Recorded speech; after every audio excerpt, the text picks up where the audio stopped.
पिछली वीडियो में हमने जाना था मेहंदीपुर बालाजी मंदिर के बारे में, जहां भूत प्रेतों और बुरी शक्तियों से छुटकारा पाने के लिए दूर दूर से लोग आते हैं, और साथ ही हमने उस मंदिर के इतिहास के बारे में जाना था। तो आज हम भारत के एक और ऐसे मंदिर के बारे में जानेंगे जहां मेहंदीपुर बालाजी मंदिर की तरह ही भूतों प्रेतों से छुटकारा पाया जाता है। और इस मंदिर में ना केवल लोग बुरी ताकतों से छुटकारा पाने आते हैं, बल्कि यहाँ एक बहुत बड़ा भूत मेला भी लगता है। हम बात कर रहे हैं मध्य प्रदेश के मलाजपुर गांव में स्थापित देवजी महाराज मंदिर की। देवजी महाराज मंदिर वहां लगने वाले भूत मेले के कारण काफ़ी ज़्यादा प्रसिद्ध है। इस मंदिर में लोग अपने ऊपर चढ़े काले साए से छुटकारा पाने के लिए आते हैं। यहाँ लगने वाला भूत मेला मकर संक्रांति की पहली पूर्णिमा को शुरू होता है और बसंत पंचमी तक चलता है। इस मेले में शामिल होने के लिए आसपास के कई राज्य जैसे राजस्थान, महाराष्ट्र, आंध्र प्रदेश और ऐसे ही कई राज्यों से लोग आते हैं। मलाजपुर गांव के इस मंदिर में लगने वाले भूतों के मेले में बुरी आत्माओं, भूत प्रेतों और चुड़ैल से प्रभावित लोग एक पेड़ की परिक्रमा करते हैं। माना जाता है कि जिसे कोई समस्या नहीं होती वह सीधी दिशा में परिक्रमा करते हैं। जो भूत प्रेत से प्रभावित होते हैं वह विपरीत दिशा में चलते हैं। मान्यता है कि 1770 में गुरु साहब बाबा नाम के साधु थे। उनके पास चमत्कारिक शक्तियाँ थीं। वह भूत प्रेतों को वश में कर लेते थे। गांव के सभी लोग उन्हें भगवान का स्वरूप मानते थे। उन्होंने वृक्ष के नीचे जिंदा समाधि ले ली थी। गुरु साहब ने जहां समाधि ली वहां गांव वालों ने मंदिर बनवा दिया। बाबा की याद में यहाँ हर साल मेला लगता है। इसी वृक्ष के नीचे पीड़ित लोग जब परिक्रमा करते हैं तो बुरी आत्मा का साया दूर हो जाता है। अब मैं आपको इस मंदिर के कुछ ऐसे रहस्य बताने वाला हूँ जो आपको काफ़ी हद तक चौंका सकते हैं। मलाजपुर गांव में जो भी बाबा को मानता है या उनमें विश्वास रखता है तो मरने के बाद उसके शव को जलाया नहीं जाता, बल्कि उसे किसी स्थान पर समाधि दे दी जाती है।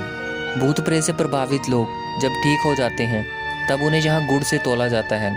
यहाँ हर साल कई किलो गुड़ इकट्ठा हो जाता है जिसे प्रसाद के तौर पर बांट दिया जाता है। अब इसे चमत्कार कहें या कुछ और, लेकिन यहाँ काफ़ी मात्रा में गुड़ जमा होने के बाद भी उस पर कीड़े, मक्खियाँ या चींटियाँ नहीं लगती, जो काफ़ी हैरत की बात है। कहा जाता है कि गुरु देवजी महाराज के पास ऐसी चमत्कारिक शक्तियाँ थी जिससे वह रेत को नमक में, मिट्टी को गुड़ में और पत्थरों को नारियल में बदल देते थे। और इतना ही नहीं, वह अंधों को उनकी आंखों की रोशनी भी लौटा देते थे।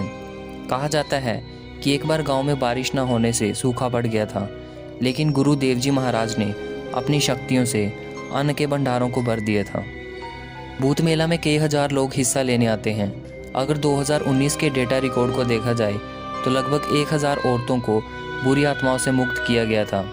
आत्माओं से छुटकारा पाने के लिए जो एक्सोर्सिज्म यानी झाड़ फूंक किया जाता है वह शाम की आरती के बाद शुरू होता है, और तब यहाँ लोग परिक्रमा करते हैं। चारों तरफ लोग गुरु महाराज की जय के जयकारे लगाते हैं।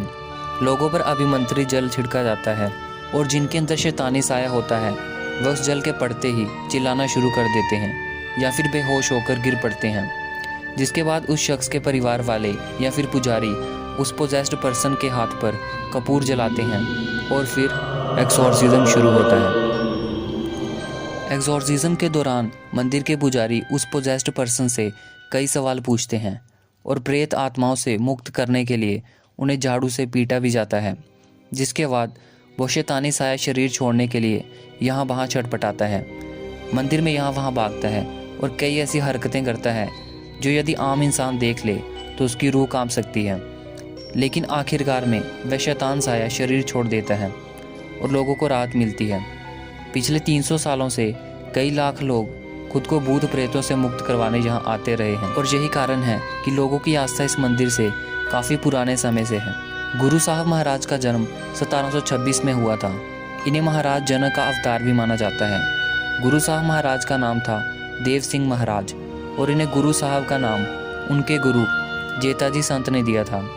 जेताजी संत बचपन से ही देख नहीं सकते थे। देव सिंह महाराज ने गुरु दक्षिणा के रूप में उन्हें उनकी आंखों की रोशनी लौटा दी। तब जेताजी संत ने कहा था कि मैं तुम्हारा गुरु हूँ, लेकिन तुम तो गुरुओं के भी गुरु हो। और तब से ही देव सिंह महाराज को गुरु साहब महाराज के नाम से जाना जाता है। मध्य प्रदेश का ये बहुत ही महत्वपूर्ण मंदिर है जहाँ आज भी लोग प्रेत शक्तियों से छुटकारा पाने के लिए जाते हैं।